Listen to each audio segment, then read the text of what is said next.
Hello बच्चों, सुप्रभात। कैसे हो बच्चों? अच्छे होंगे। बेटा हमने क्या सीखा था, क्या समझा था? हमने शब्द रचना में उपसर्ग और प्रत्यय, ये दोनों हमने शब्द रचना में, यानी शब्द निर्माण किस किस से होते हैं? उपसर्ग से, प्रत्यय से और अब समास से। आज हम क्या पढ़ते हैं? समास पढ़ते हैं। क्या पढ़ते हैं आज हम? समास पढ़ते हैं। समास क्या होता है? समास होता है, समास का अर्थ है समास में दो या दो से अधिक शब्दों का मेल। दो या दो से अधिक शब्दों का मेल। फोकस। जैसे घोड़ा प्लस सवार, घोड़ा प्लस सवार, घुड़सवार। बैल प्लस गाड़ी, बैलगाड़ी। तो ये हमारा क्या है? समास। दो या दो से अधिक शब्दों का मेल, दो शब्दों का, जैसे घोड़ा और सवार, दो शब्द हुए ये, और इसका मेल ये घुड़सवार हुआ। बैल प्लस गाड़ी, बैलगाड़ी, दो शब्द ये हुए, तो ये हमारे क्या हुए? बैलगाड़ी। तो ये हमारा शब्दों का मेल हुआ है। समास की परिभाषा क्या है? समास की परिभाषा है हमारी परस्पर संबंध रखने वाले, परस्पर एक दूसरे से संबंध रखने वाले दो या दो से अधिक शब्दों या पदों को मिलाकर शब्द बनाने की क्रिया को हम समास कहते हैं। क्या कहते हैं? समास कहते हैं। क्या? शब्द बनाने की क्रिया को हम, जो दो पदों को मिलाकर शब्द बनाया जाता है, उस बनाने की क्रिया को हम समास कहते हैं। अब ये पद क्या है? जो ये पद लिखा है, शब्दों या पदों को, पद होता है कोई भी शब्द, जब हम कोई भी शब्द होता है, कोई भी शब्द जब वाक्य या समूह में प्रयुक्त होता है, उसको हम पद कहते हैं। वो तब तक हम अलग अलग शब्द बनाना सीखते हैं, शब्द बोलते हैं, तो वे होते हैं हमारे शब्द। लेकिन जब हम किसी वाक्य में या समूह में उसको प्रयुक्त करते हैं, प्रयोग करते हैं, वो हो जाता है पद। पद ये होता है। इसके बाद सामासिक पद क्या होता है? सामासिक पद दो पदों के मेल से बनने वाला शब्द सामासिक पद या समस्त पद कहलाता है। जो दो पदों के मेल से बनने वाला शब्द होता है, उसको सामासिक पद या फिर समस्त पद कहते हैं। जैसे कि घोड़ा प्लस सवार, घोड़ा प्लस सवार, घुड़सवार। अब घोड़ा पद हो गया, सवार पद, घुड़सवार सामासिक पद हो गया।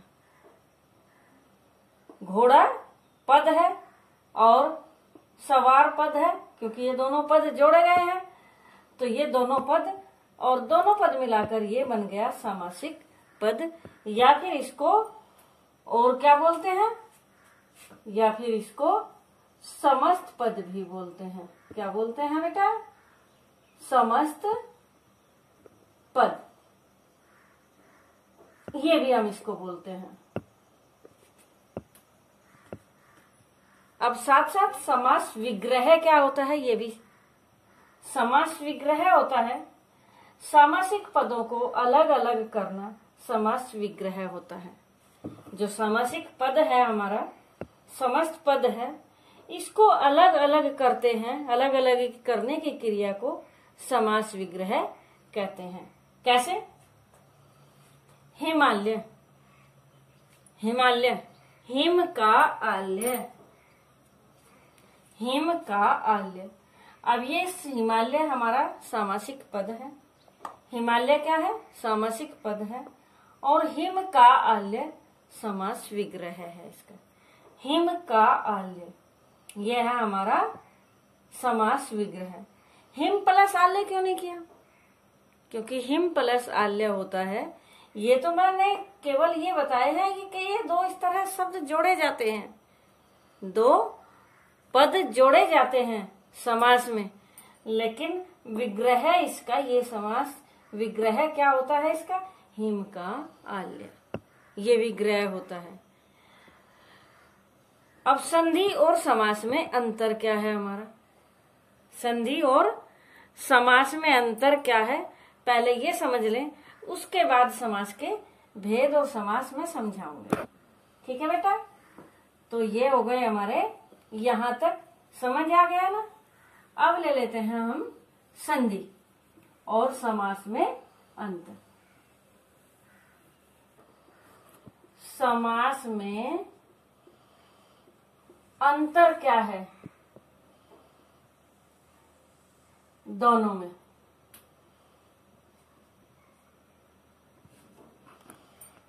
संधि होती है हमारी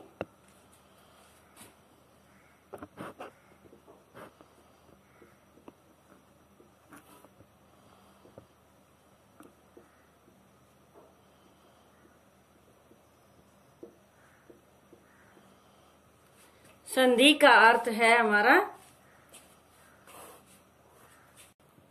संधि का अर्थ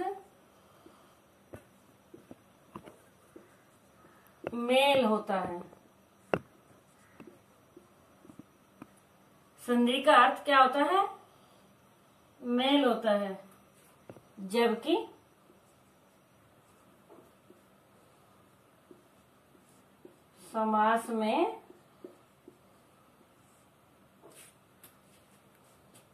जबकि समास में का अर्थ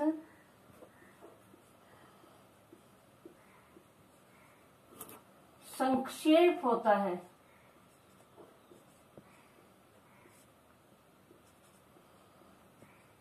समास का अर्थ क्या होता है हमारा? संक्षेप होता है। संधि का अर्थ हमारा मेल होता है और समास का अर्थ हमारा संक्षेप होता है, यानी किसी विस्तार को, किसी शब्द के विस्तार को, पदों के विस्तार को संक्षेप में लिखना, यह हमारा समास होता है। संधि वर्णों के मेल को कहते हैं। संधि क्या कहते हैं? वर्णों के मेल को कहते हैं।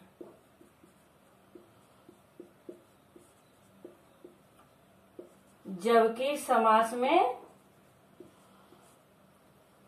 जबकि समास क्या होता है? शब्दों के मेल को। समास क्या होता है? शब्दों के मेल को।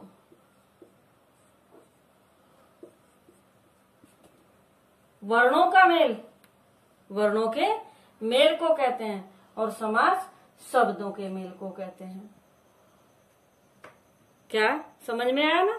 संधि का अर्थ मेल होता है, मिलना होता है, मिलाना होता है।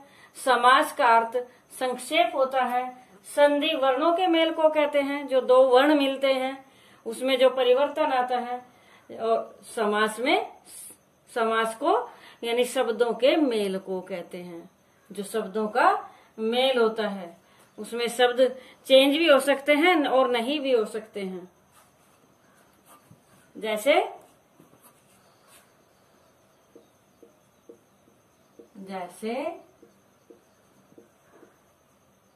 ये है हमारी इधर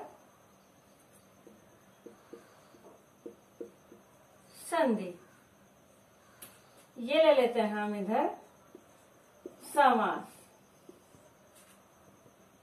तो संधि में होता है हमारा हिम प्लस आल्य, हिमालय। हिम प्लस आल्य, हिमालय। समास में होगा हिम का आल्य, हिमालय। हिम का आल्य, हिमालय। तो इसमें तो हमारा ए और आ जुड़ा है, तब परिवर्तन हुआ है हिमालय। इसमें इसका अर्थ बताया गया है कि हिम का आल्य, हिम का आल्य, हिम है, हिम यानी बर्फ होता है, और का आल्य क्या हुआ था हमारा, हिमालय। यानी दो पद जोड़े गए हैं और इसमें विस्तार भी आ गया, कारक चिन्ह भी आ गए बीच में, जबकि इसमें केवल ये जोड़े गए हैं, दो वर्ण जोड़े गए हैं। तो इन दोनों में अंतर, संधि और समास में अंतर ये होता है। अब एक दो उदाहरण और ले लेते हैं हम समास के। संधि और समास का अंतर तो हमने समझ ही लिया। अब ले लेते हैं हम समास के उदाहरण ले लेते हैं।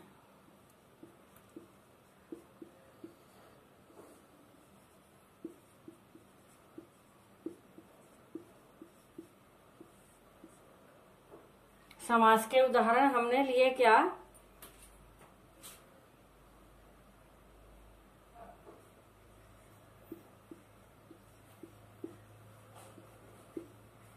शरणागत, यह है हमारा समस्त पद। इसका हम करते हैं समास विग्रह।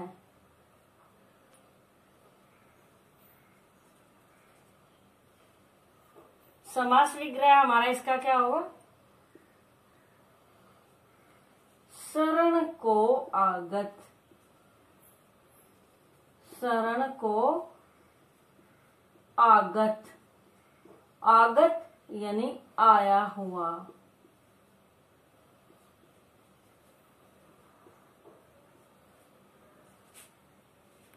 शरणागत क्या हुआ हमारा, शरण को आगत यानी शरण को आया हुआ। तो ये हमारा इस समास विग्रह होता है। क्या होता है हमारा, समास विग्रह। अब इसी तरह दूसरा ले लेते हैं,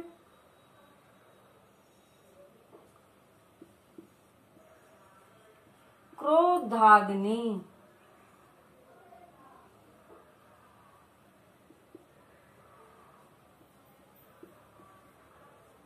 क्रोध रूपी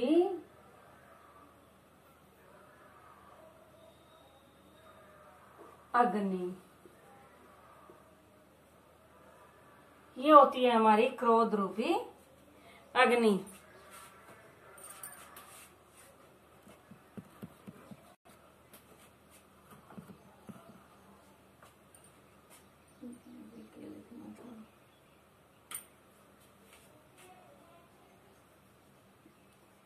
कमल नैन, कमल नैन, कमल के समान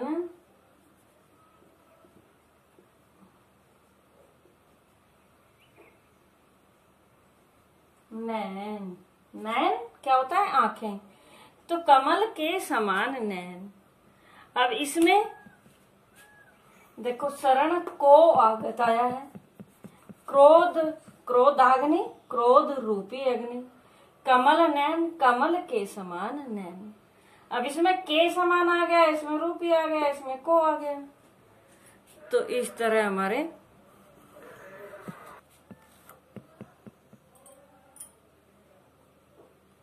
तो कमल नैन क्या बना, कमल के समान नैन। तो इसमें क्या आया, समान आया, इसमें रूपी आया, इसमें को आया। तो इस तरह हमारे अलग अलग समास हैं। समास के भेद, किसी में रूपी आता है तो किसी में समान आता है, तो किसी में को, में आदि आता है, तो किसी में इससे भी यानी के समाहार आता है, समूह आता है। तो ये इस तरह किसी में और आता है। तो ये हमारे समास के अलग अलग भेद हैं, किसमें क्या आएगा। तो अब समास के भेद हमारे कितने हैं, यहां तक समझ लिया ना, देख लिया अच्छे से।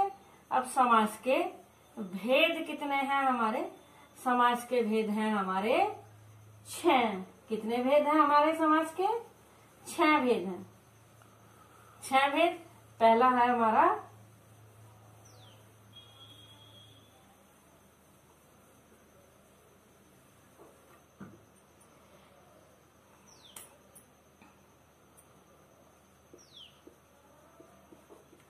समास के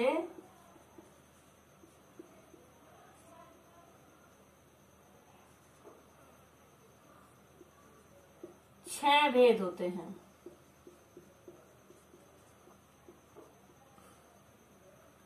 पहला है अव्ययी भाव समास। पहला हमारा कौन सा है? अव्ययी भाव समास। दूसरा है हमारा तत्पुरुष समास। तीसरा हमारा कर्मधारय समास।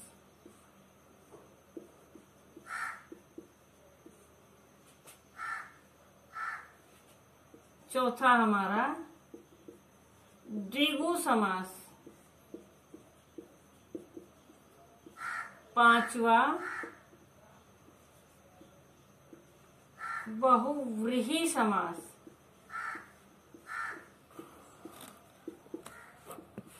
द्वंद्व समास। ये छह समास होते हैं। समास के छह भेद होते हैं। तो पहला अव्ययी भाव समास हम सीख लेते हैं। अव्ययी भाव समास, इससे पहले एक बार एक चीज और मैं बता दूं, जो ये पद होते हैं हिम और आल्य का भी ले लेते हैं, हिमालय। तो ये जो पद होते हैं हमारे, तो ये पद तो हमने सीखे, लेकिन पद में ये हमारा पूर्व पद होता है। ये हमारा पूर्व पद होता है। ये पहले वाला जो होता है, ये वाला, ये है पूर्व पद और ये है हमारा उत्तर पद। ये हमारा क्या है? उत्तर पद। ये पूर्व पद पहला और ये लास्ट वाला होता है हमारा उत्तर पद। और ये है ही क्या? ये हमारा समस्त पद है। ये हमारा समस्त पद है। समस्त पद का जो ये वाला है, ये क्या है? ये है उत्तर पद और ये वाला है, ये है हमारा पूर्व पद। तो ये पूर्व पद और उत्तर पद, क्योंकि इसी की विशेषता है, इसी के बारे में, इसी से हमें पहचान करते हैं। इन समासों में इसी से हम पहचान करते हैं। तो हम ले लेते हैं पहले अब अव्ययी भाव समास। अव्ययी भाव समास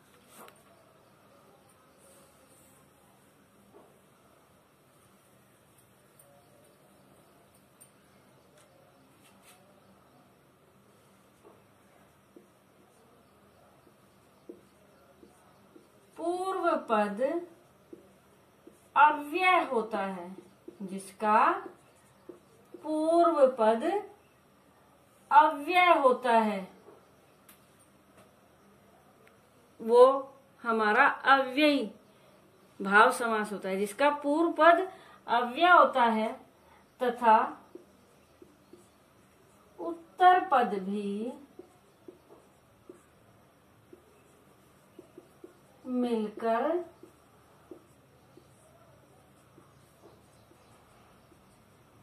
अव्यय का ही कार्य करता है। अव्यय का ही कार्य करता है या क्रिया विशेषण के समान क्रिया विशेषण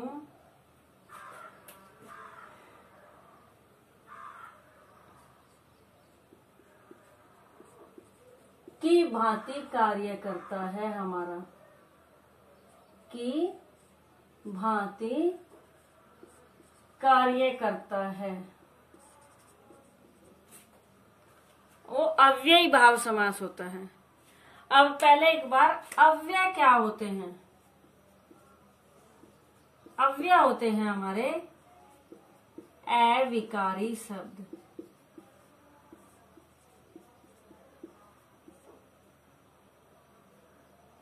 अव्यय क्या होते हैं?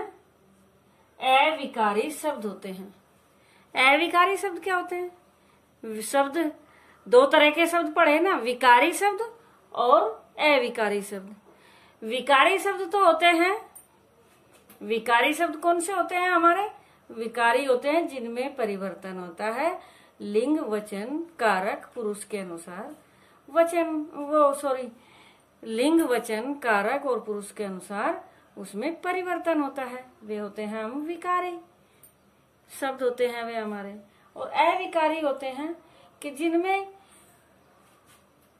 जिनमें लिंग, वचन, कारक और पुरुष के अनुसार कोई परिवर्तन नहीं होता है। जैसे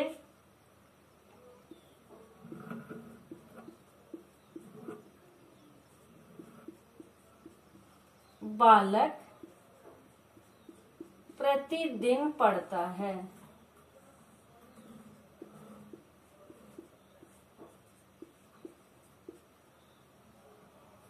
अब बालक प्रतिदिन पढ़ता है, तो उदाहरण ही लेते हैं, तब पढ़ते हैं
बालक ने प्रतिदिन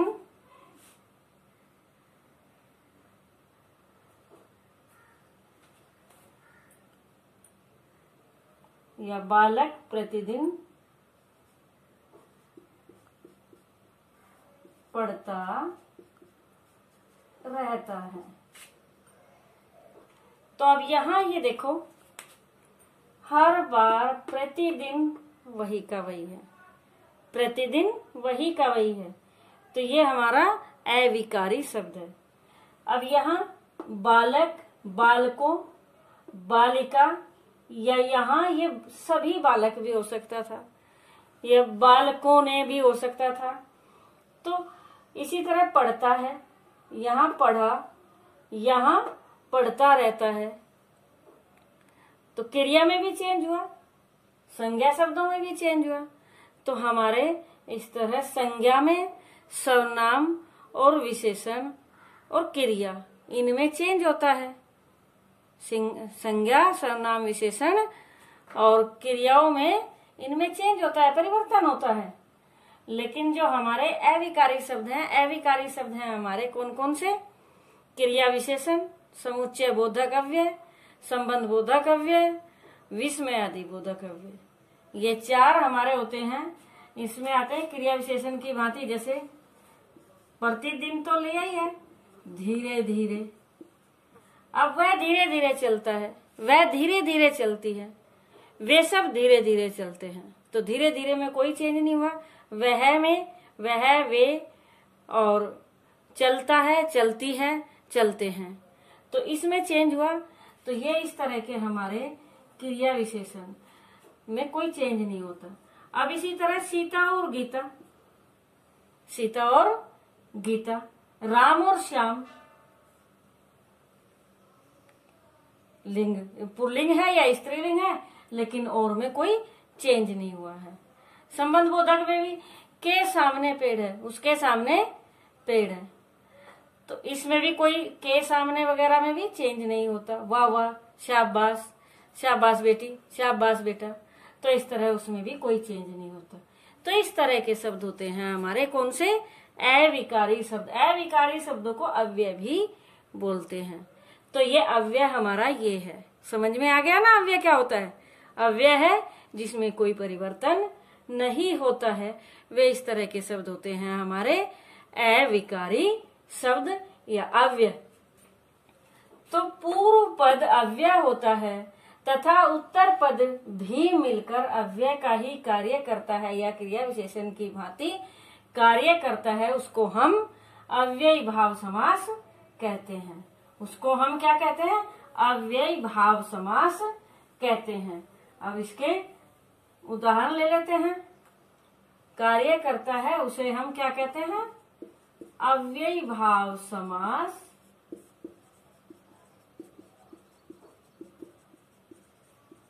कहते हैं। जैसे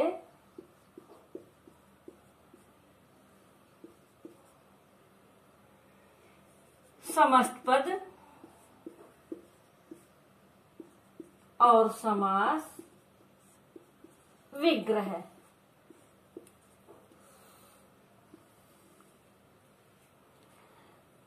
तो समस्त पद है हमारा यथा विधि,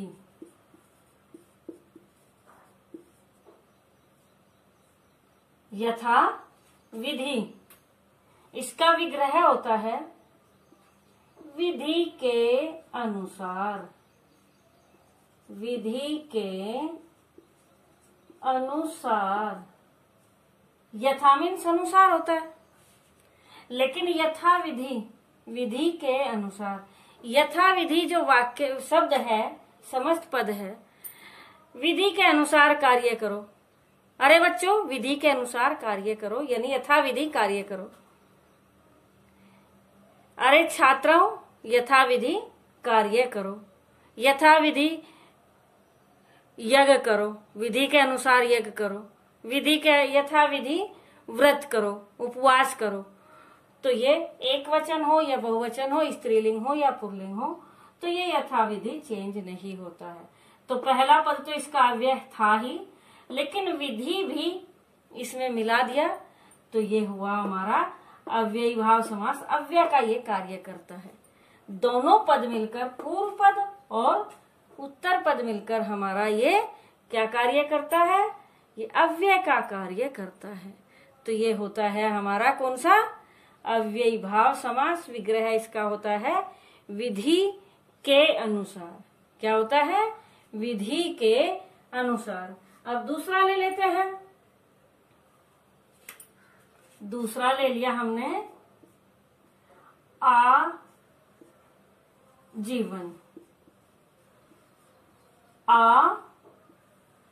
आजीवन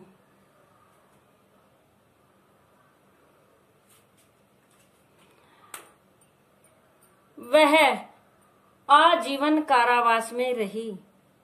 वह कोई भी यानी सीता आजीवन कारावास में रही और वासुदेव आजीवन कारावास में रहे या कारावास में रहा। तो आजीवन में कोई चेंज नहीं हुआ, आजीवन में कोई चेंज नहीं हुआ। तो ये अव्यय और जीवन मिलाया तो ये हुआ हमारा होता है जीवन भर विग्रह होता है। तो ये क्या होता है हमारा अव्ययी भाव समास। जीवन भर, आजीवन का समास विग्रह होता है हमारा जीवन भर। तो ये अव्यय का कार्य करता है, यानी लिंग वचन कारक के अनुसार इसमें कोई चेंज नहीं आता है, न इसमें न इसमें। तो ये हमारे कौन से होते हैं, अव्ययी भाव समास होते हैं। बेटा कौन से समास होते हैं, ये हमारे अव्ययी भाव समास होते हैं। इसके बाद होते हैं हमारा प्रतिदिन ही लेते हैं हम। प्रतिदिन, प्रतिदिन प्रतिदिन का अर्थ क्या होता है? प्रत्येक दिन, हर दिन। तो इसका विग्रह होगा हमारा प्रत्येक दिन, ये विग्रह होगा। तो इसका बताया था लिंग वचन कारक के अनुसार कोई चेंज नहीं होता। अब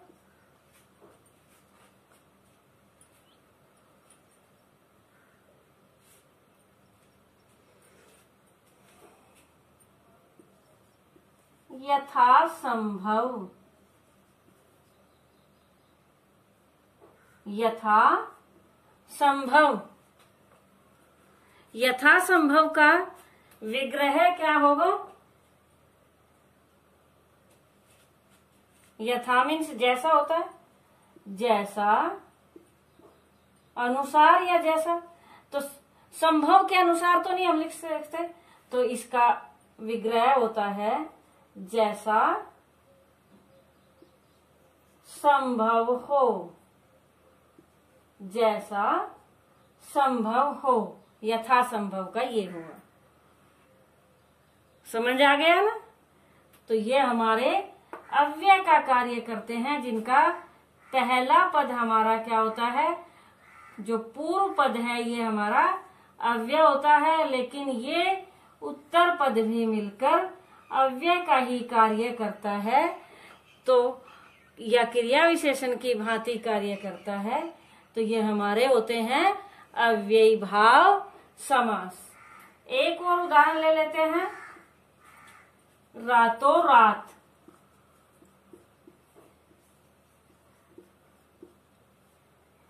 अब रात रात, तो इस तरह के भी एक ही शब्द दो बार रिपीट होता है, जैसे घर घर, गली गली, रातों रात। तो ये इस तरह के भी हमारे अव्ययी भाव समास में ही होते हैं। इसका रातों रात का विग्रह क्या होगा? रात ही रात में, रात ही रात में। तो ये हमारे अव्ययी भाव समास।